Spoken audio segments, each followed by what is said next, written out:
और राजधानी दिल्ली में प्रदूषण का स्तर लगातार बढ़ रहा है। दिल्ली के कई इलाकों में AQI 400 को पार कर गया है। आनंद विहार में जहां 464 है, बवाना में 462 है, अलीपुर में 445 है और ITO में 434 है। रोहिणी की अगर हम बात करें, 498 रिकॉर्ड किया गया है। 458 रोहिणी में है, विवेक विहार में 455 है और दिल्ली NCR में फिर से ग्रैप 4 के तहत पाबंदियां अब लागू रहेगी। सभी प्रकार के निर्माण कार्यों पर प्रतिबंध लगा दिया गया है। गाड़ियों की आवाजाही पर तो वैसे ही प्रतिबंध था। हवा खराब एक बार फिर से हो गई है और दिल्ली में प्रदूषण के कहर के चलते लोग परेशान हो रहे हैं। कई इलाके ऐसे हैं जहां 400 को पार कर गया एयर क्वालिटी इंडेक्स। बहुत गंभीर श्रेणी होती है ये, रेस्पिरेटरी प्रॉब्लम्स होती है, इससे कई तरह की समस्याओं से जूझना पड़ता है पब्लिक को। दिल्ली एक बार फिर से गैस चैम्बर में, देखिए थोड़ी बेहतर एयर क्वालिटी हो रही थी पर एक बार फिर से गैस चैम्बर में तब्दील होती हुई अब नजर आ रही है। जो रिहर्सल्स हो रही है रिपब्लिक डे की, वो भी हम आपको दिखा देते हैं।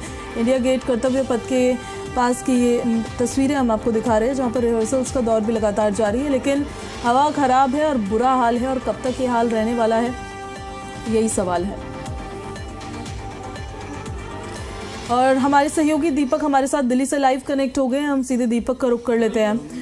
थोड़ी एयर क्वालिटी बेटर हो रही थी दीपक, लेकिन अब फिर से 400 को कई एरियाज में क्रॉस कर गई है एयर क्वालिटी इंडेक्स, जो बहुत गंभीर श्रेणी होती है। अब इसका असर किस तरह से पड़ रहा है? क्या क्या एडवाइजरीज जारी की गई है? क्या पाबंदियां अब और रहने वाली हैं? देखिए, कल शाम तक जो है कहीं ना कहीं जो ग्रैप 3 का जो नियम था वो दिल्ली में लागू कर दिया गया था, लेकिन रात के 10 बजते ही करीबन 400 से AQI जो है दिल्ली का ऊपर चला गया, जिसके बाद जो है आपातकालीन बैठक बुलाई गई और उसमें ये निर्णय लिया गया कि ग्रैप 4 का नियम जो है एक बार फिर से दिल्ली में लागू कर दिया जाए। जिसके बाद आज जो है दिल्ली के अंदर ग्रैप 4 का नियम लागू कर दिया गया है और इसी के साथ जो है पाबंदियां भी बढ़ गई है। जिस तरीके से पहले ग्रैप 4 के नियम लागू हो गए थे और उसी प्रकार से अब जो है ग्रैप 4 के नियम जो है दिल्ली NCR में लागू हो गए हैं और इसी के साथ जो है भारी वाहनों को यानी ट्रकों को दिल्ली के अंदर प्रवेश बिल्कुल वर्जित कर दिया गया है। खाली जो एसेंशियल सर्विस, जो आवश्यक वस्तुएं लेकर जो है दिल्ली के अंदर आने वाले ट्रक हैं उन्हीं को ही प्रवेश दिया जा रहा है। इसके साथ ही 6ठी से 9वीं क्लास के जो स्कूल है उनको भी बंद किया गया है। उससे ऊपर की जो कक्षाएं हैं उन कक्षाओं को ऑनलाइन और हाइब्रिड मोड पर रखा गया है ताकि वो अपनी पढ़ाई जो है सुचारू रूप से कर सके, क्योंकि आने वाले दिनों के अंदर 10वीं और 12वीं की जो है बोर्ड की परीक्षाएं भी आने वाली है, प्री बोर्ड की परीक्षाएं भी आने वाली है। तो ऐसे में कहीं ना कहीं बच्चों की जो पढ़ाई है वो भी ज्यादा प्रभावित होती हुई साफ तौर पर जो है इससे होती हुई दिखाई दे रही है। कहीं ना कहीं लोगों को जो है काफी दिक्कतों का एक बार फिर से सामना जरूर करना पड़ रहा है, क्योंकि जिस तरीके से कहीं ना कहीं प्रदूषण का स्तर लगातार कम होता चला गया था दिल्ली में, कहीं ना कहीं लोगों को एक बड़ी राहत देखने को मिल रही थी। लोग जो है खुली हवा में सांस लेने के लिए जो है बाहर निकलने लगे थे, लेकिन एक बार फिर से अब जो है दिल्ली गैस चैम्बर में तब्दील होती हुई नजर आ रही है। दिल्ली के अलग अलग इलाकों के अंदर AQI का जो लेवल है वो 400 से ज्यादा दर्ज किया गया है, जो कहीं ना कहीं दिल्ली वासियों की परेशानी तो बढ़ाने वाला ही है। साथ ही जिन लोगों को दमे की समस्या है, सांस लेने में दिक्कत है, इन लोगों की समस्या भी लगातार बढ़ने वाली है और आने वाले दिनों के अंदर जिस तरीके से ठंड का प्रकोप बढ़ता जाएगा उसी प्रकार कहीं ना कहीं प्रदूषण का स्तर भी इसी स्थिति में रहने वाला है। यानी ये कहा जा सकता है कि आने वाले दिनों के अंदर दिल्ली वासियों को बड़ी चुनौतियों का सामना भी करना पड़ सकता है। जी दीपक, ये भी जरा बताइए, अभी जो ये एकदम से क्वालिटी इंडेक्स बढ़ गया है, इसके पीछे क्या कारण बताया जा रहा है मौसम विभाग की तरफ से भी और पोल्यूशन डिपार्टमेंट की तरफ से भी, और कब तक इसी तरह की स्थिति रह सकती है?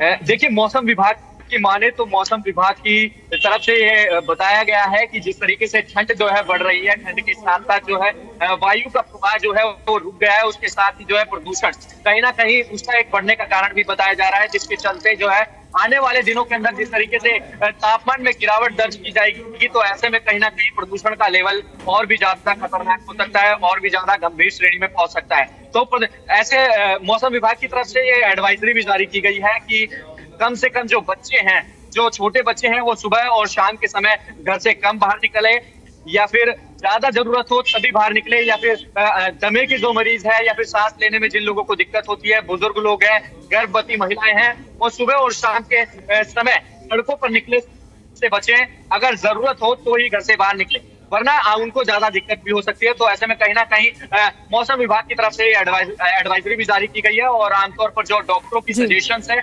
डॉक्टरों की सजेशन पे भी ये साफ तौर पर कहना है कि लोगों को कहीं ना कहीं मास्क और इस तरीके के इक्विपमेंट्स जो है यूज करने चाहिए बाहर निकलते समय, क्योंकि प्रदूषण का स्तर लगातार बढ़ रहा है तो कहीं ना कहीं लोगों को काफी दिक्कतों का सामना करना पड़ता है। जी चलिए, पोल्यूशन कंट्रोल को लेकर मैं वापस आऊंगी आपके पास कि प्रशासन फिलहाल क्या कदम उठा रहा है। पीयूष गौड़ भी हमारे साथ कनेक्ट हो गए हैं गाजियाबाद से।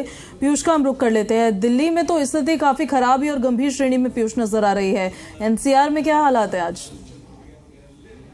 देखिए, बिल्कुल तकरीबन दिल्ली जैसी स्थिति गाजियाबाद और आसपास के सटे इलाकों में नजर आ रही है। गाजियाबाद के अगर हम एक्यूआई स्तर की बात करें तो औसतन एक्यूआई 386 के करीब दिखा रहा है। ऐसे में जो गाजियाबाद के लौनी और बॉर्डर से सटे हुए जो इलाके हैं वहां पर 400 के पार ये एक्यूआई का स्तर पहुंचता हुआ दिखाई दे रहा है। लौनी में 446 का आंकड़ा एक्यूआई स्तर दिखा रहा है। तो कहीं ना कहीं जो एक बार फिर से वही हालात थे जिसके बाद देर रात ग्रेड 4 की जो कंडीशन है वो लागू कर दी गई है। तमाम तरीके की शर्तें ग्रेड 4 की कंडीशन में रहती है। ऐसे में अब देखने वाली बात होगी क्योंकि देर रात ग्रेड 4 की कंडीशन लागू की गई है, तो ऐसे में स्कूलों के साथ या तो मैसेज नहीं है या ये अवेयरनेस नहीं है कि वो दोबारा से, क्योंकि जो निर्देश थे वो यही थे कि कोर्ट ने आदेश किया था कि जब भी ग्रेड 4 की स्थिति यानी 400 से पार आंकड़ा होता हुआ दिखाई देगा तो तुरंत से ग्रेड 4 लागू करे। तो ऐसे में ये निर्देश ऐसे स्कूलों या ऐसी संस्थाओं के लिए भी होने चाहिए थे कि दोबारा से यदि ग्रेड 4 की स्थिति लागू की जाती है तो दोबारा से यही प्रतिबंध लागू रहेंगे, यानी स्कूलों को ऑनलाइन या हाइब्रिड मोड पर चलाया जाएगा। बसें या बाकी सारी सर्विसेज है उनका कहीं ना कहीं जो BS4 से नीचे है उनका प्रतिबंधित सड़कों पर उतरना रहेगा। ठीक है, इस पर और भी अपडेट्स लेंगे हम आपसे। फिलहाल आप दोनों का बहुत बहुत शुक्रिया।